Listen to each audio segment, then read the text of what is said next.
So my resource that I'm using for this project is the Science Penguin, and what this is a blog or website that teachers can use as a resource if they're having trouble with finding ideas about what to do for a lesson, or if they need ideas for the STAR test, notebooks, stations, etc. There's lots of awesome ideas on here that in my previous classroom for junior methods that my teachers use constantly, and they did all their stations from this website, and it was very resourceful for our students as well. About the website, it's by a lady that used to be a 4th and 5th grade teacher. She taught science, and now she conducts teacher workshops. You can subscribe to her newsletter right here, which provides helpful information whenever she provides freebies and things that don't cost any money and everything like that, or ideas. She also has a blog, which is the main part of her thing.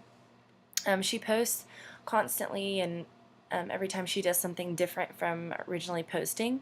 Like right here, we have the plant notebook photos, and it shows you what her students do for the plant unit lesson and different ideas for that.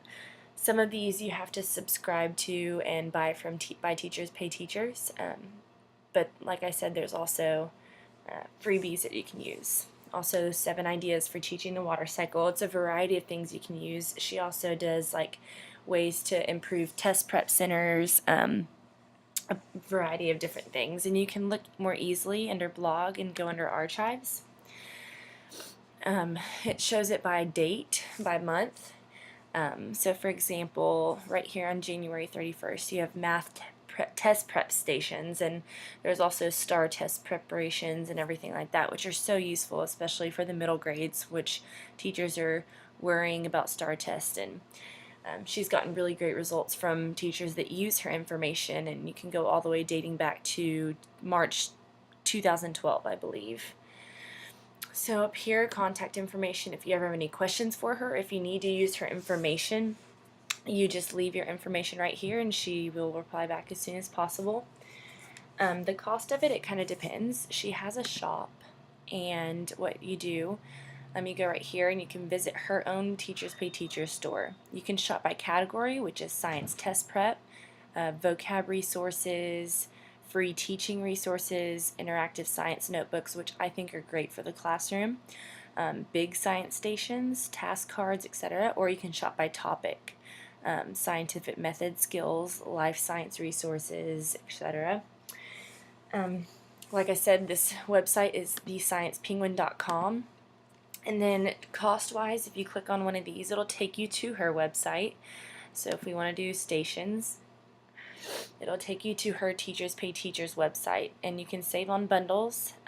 It has different things right here. Science stations, that's a big bundle, or she has her individual ones. Week 5 animal adaptations, $250. So the price ranges from what she wants each lesson to be, but I really think it's worth it.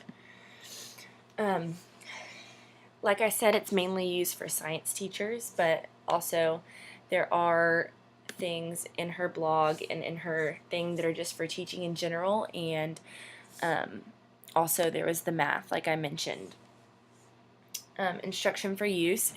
Whenever you buy the products, she gives you all the paperwork that you can download, or the copies that you need for the lesson to make it successful. I chose this because, like I said earlier in the blog or the video, my teachers from last semester used this in 5th grade science, and those children really loved the stations. They got the information, and there was always something new and something different to help these students get the information. And it was all from the Science Penguin. They did the majority of their lessons, including from bell ringers, stations, vocabulary. Something else I wanted to mention was there was things like time-saving notebook tip for you, so you don't waste time in the classroom. There was also something for teachers that were tips for using different stations, or 7 ideas to teach seasons, everything like that. There's great things. Also the freebies throughout the lesson, and I think it's best used by a science teacher, obviously, and the 5th grade because that's where her area was concentrated in. So this was my resource, and I really hope you enjoyed it and will use it in the future because it was very resourceful to my teachers this past semester.